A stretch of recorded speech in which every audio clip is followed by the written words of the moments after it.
What's up, guys? My name is Matt Reisinger, and if you don't know me, I'm a builder in Austin, Texas. And I'm Steve Baczek. I'm an architect out of Boston.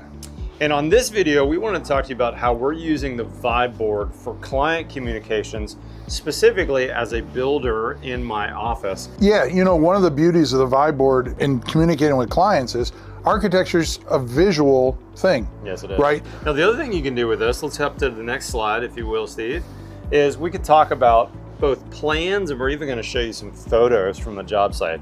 Now, as you can imagine, just like those 3D renderings, these plan sets and being able to actually touch and move and zoom in, focus on a specific area. When we make notes on that rendering, we can capture all that and we can send that out with our meeting notes with clients. It gives them the visual, it gives them the opportunity to feel like they're part of the project. This is absolutely huge for us when it comes to good communication and setting proper expectations.